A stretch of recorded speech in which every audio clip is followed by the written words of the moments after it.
My dear children, प्यारे बच्चों, आज के इस क्लास में मेरे ओर से आपका स्वागत है। पुनः मैं आप लोगों के बीच में उपस्थित हुआ हूँ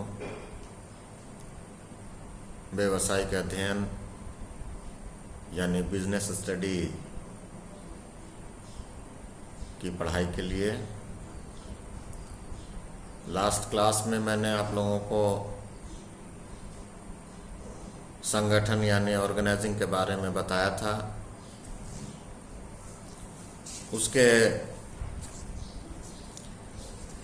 महत्व के बारे में बताया, उसके बारे में जो परिभाषा है वो परिभाषा को परिभाषित करके बताया, उसके मीनिंग एंड कंसेप्ट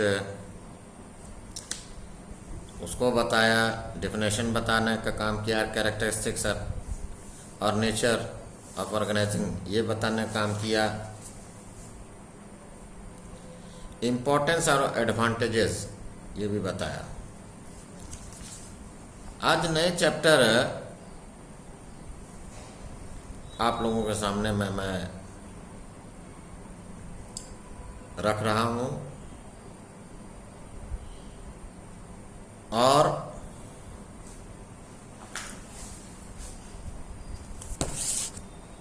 इस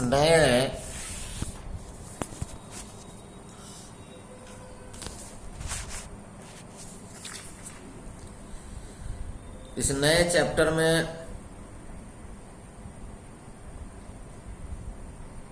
आप लोगों को मैं बता रहा हूं कि टाइप्स ऑफ ऑर्गेनाइजेशन और उसके स्ट्रक्चर, संगठन संरचना के प्रारूप आज के चैप्टर का नाम है।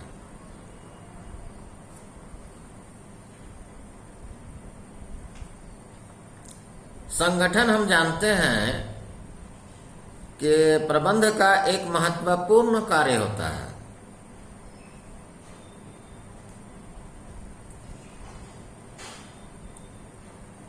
जो विभिन्न संसाधनों को एकत्रित करता है, साथ लाने का प्रयास करता है ताकि विशेष उद्देश्यों की प्राप्ति की जा सके और उनमें संबंध स्थापित करने से लाभ हो सके। संगठन की कार्यवाही द्वारा प्रबंध मानवीय, भौतिक तथा वित्तीय संसाधनों को जुटाकर प्रबंधकीय प्रचारकों जैसे विभागों अथवा प्रभागों को बनाता है। संगठन का संबंध विभिन्न संसाधनों के दक्षतापूर्ण प्रयोग के लिए भी किया जाता है। संगठन की प्रकृति को जानने के लिए, जिसको आप मुख्यतः दो भागों में बांटते हैं।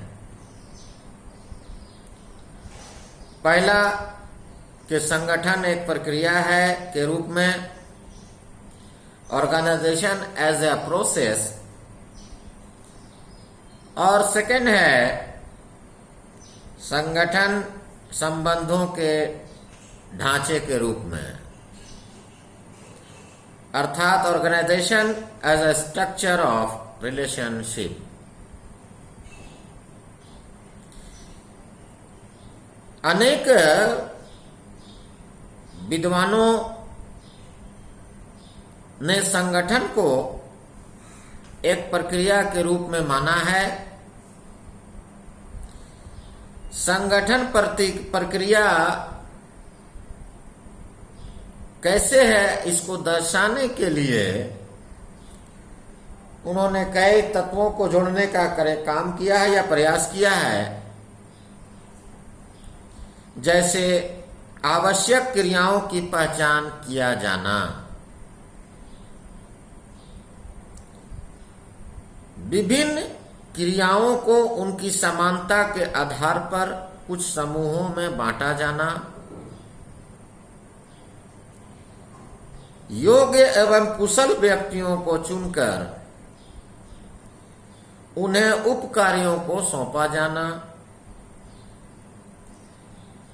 और व्यक्तियों को उपयुक्त अधिकार सौंपे जाने के संबंध में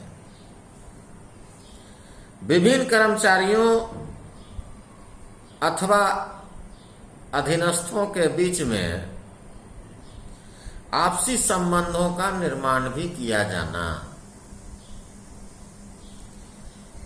संगठन प्रक्रिया के रूप में विभिन्न पदों के व पदाधिकारियों के बीच कार्यों तथा संबंध को एक सूत्र में बांधने का कार्य करता है और डिफरेंट लोगों को एक साथ एक जगह पर लाने का प्रयास करता है, जिससे विकास संभव होता है। इसे निर्णय लेने तथा कार्य निष्पादित करने का ढांचा भी कह सकते हैं या कहा जाता है, और यही औपचारिक संगठन भी है।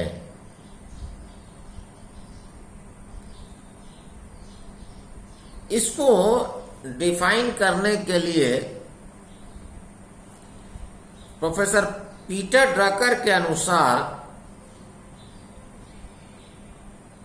संगठन प्रक्रिया में 3 बातें आती हैं मुख्यतः।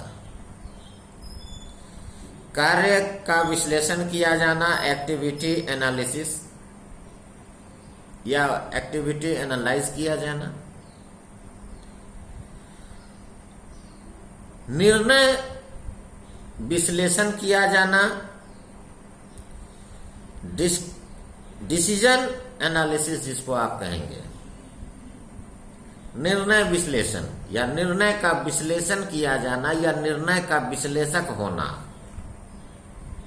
जो आप निर्णय ले रहे हैं उसको समझना, उसके बारे में चर्चा उसके करना और उसके बारे में कोई ठोस डिसीजन लेना। संबंध विश्लेषण का होना, रिलेशन एनालाइज या रिलेशन एनालिसिस, अर्थात क्या कार्य किया जाना है, कौन से निर्णय उस समय में सही होंगे या सटीक होंगे, और संगठन में कर्मचारियों और अधिकारियों के बीच में संबंध कैसे होंगे। उपरोक्त विवेचन से स्पष्ट यह होता है कि संगठन करना एक प्रक्रिया है और प्रक्रिया के रूप में संगठन एक गतिशील तत्व प्रदान करता है। संगठन का प्रारूप या रूप परिस्थितियों और आवश्यकताओं के साथ समय समय पर बदलती रहती है और चेंज होता रहता है। कर्मचारियों के दायित्वों में हेरफेर किया जाना और उस समय में अविलंब निर्णय लेना, ये सबसे बड़ी बात है। संगठन की संप्रेषण व्यवस्था को आवश्यकता के अनुसार या आवश्यकता अनुरूप बदला जाता है या बदला जाना, नए परिस्थिति के अनुसार कर्मचारियों को प्रशिक्षित किया जाना, ये है। सेकंड में हम आता है अभी तो प्रारूप देखे, अब आइए संबंधों के ढांचे के रूप में। संगठन संबंधों के ढांचे के रूप में, यानी organisation as a structure of relationship.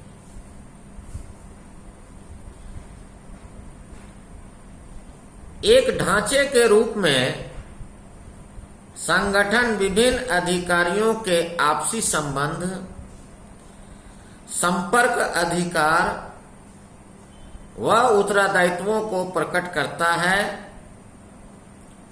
ढांचे के अंतर्गत संस्था के प्रशासनिक संबंध स्थापित तथा विकसित किए जाते हैं। संगठन एक ढांचे के रूप में प्रबंधकों, अधिकारियों तथा कर्मचारियों की संस्था है, जो उनके बीच पाए जाने वाले आपसी संबंधों को समस्या सामने आती है।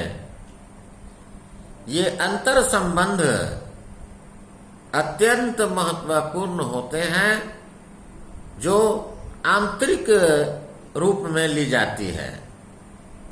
यह निर्णय आंतरिक रूप में ली जाती है।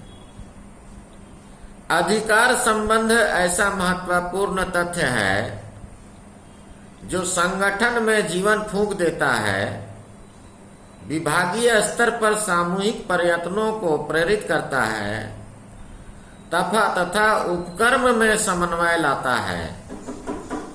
इन संबंधों के आधार पर संगठन के दो भागों में विभाजित किया जाता है: औपचारिक संबंध, अनौपचारिक संबंध। औपचारिक संबंध और अनौपचारिक संगठन, ये भी संगठन ही कहलाते हैं और संगठन के ही दायरे में आते हैं। संगठन की जो प्रकार हैं वो बहुत ही महत्वपूर्ण हैं। संगठन के संरचना के दो प्रकार हैं, एक औपचारिक और दूसरा अनौपचारिक। फॉर्मल ऑर्गेनाइजेशन और दूसरा इनफॉर्मल ऑर्गेनाइजेशन। ये दूसरा जो है ये बड़ी बात है, और इसमें आप देखेंगे कि किस प्रकार से हम टाइप्स ऑफ ऑर्गेनाइजेशन या स्ट्रक्चर को कैसे डिफाइन करते हैं। औपचारिक संगठन का निर्माण संस्था के उद्देश्यों को प्राप्त करने के लिए किया जाता है। इस संगठन के अंतर्गत प्रबंध के प्रत्येक स्तर पर व्यक्तियों के कार्य क्षेत्र को निर्धारित करके या व्यक्तियों के कार्य क्षेत्र को निर्धारित किया जाता है, और उसके उपरांत उनके कार्यों, अधिकारी, उत्तरदायित्वों तथा पारंपरिक संबंधों की सीमाओं को स्पष्ट रूप में व्याख्या की जाती है। ऐसे संगठन में संगठन का भारापन ऊपर से नीचे की ओर किया जा सकता है। इन संगठन की संगठन चार्ट व पुस्तिकाओं के द्वारा आसानी से बनाया जाता है। प्रोफेसर एलन ने अपने शब्दों में कहा है, अकॉर्डिंग टू प्रोफेसर एलन, के the formal organisation is a system of well defined jobs, each bearing a definite measures of authority, responsibility and accountability. The whole consciously decision to enable people of the enterprise to work more effectively together in their objects. इसको हम यह कह सकते हैं कि औपचारिक संगठन कार्यों की एक पद्धति है। प्रत्येक में अधिकार, उत्तरदायित्व और जवाबदेही का निश्चित मापदंड होता है। संपूर्ण चेतना पूर्वक इस प्रकार अभिकल्पित होता है कि उपक्रम के व्यक्ति अपने उद्देश्यों को प्राप्त करने के लिए एक साथ मिलकर बहुत प्रभावशाली कार्य करते हैं या कर सकते हैं। यह किसने कहा है? ये प्रोफेसर ए एलन ने अपने शब्दों में अपने अकॉर्डिंग कहा है। प्रोफेसर चेस्टर आई बर्नार्ड ने बताया है कि जब दो या दो से अधिक व्यक्तियों को क्रियाओं का किसी निश्चय लक्ष्य की प्राप्ति के लिए चेतना पूर्वक समन्वित किया जाता है तो ऐसे संगठन को अनौपचारिक संगठन कहते हैं या कहा जाता है। An organization is formal when the activities of two or more persons and consciously coordinated towards a given objective। तो ये सारी बातें आज हम लोगों ने देखा और पढ़ने का काम किया है। मैं आप लोगों को फिर से एक बात बताना चाहता हूँ कि ये जो चैप्टर अभी ऑनलाइन पढ़ाई हो रही है ये बहुत इम्पोर्टेंट चैप्टर है। आने वाले समय में ये आप लोगों को बहुत लाभ पहुँचाएगा। आप लोग फेयर कॉपी बनाएं और उसमें नोट करें। जो पहले भी मैंने जो कम से कम 7 या 8 चैप्टर तो पढ़ाई दिया था और ये लॉकडाउन से पहले, तो वो सारे चैप्टर्स को फिर से आप दोहराएंगे, पढ़ेंगे उसको। और अभी जो मैं नोट करा रहा हूँ वो सबको भी आप नोट करेंगे। और मैं चूंकि मेहनत करता हूँ आप लोगों के लिए, तो आप लोग भी उसको मेहनत कीजिए अपने लिए। आज बस इतना ही, फिर मुलाकात होगी। तब तक के लिए नमस्कार।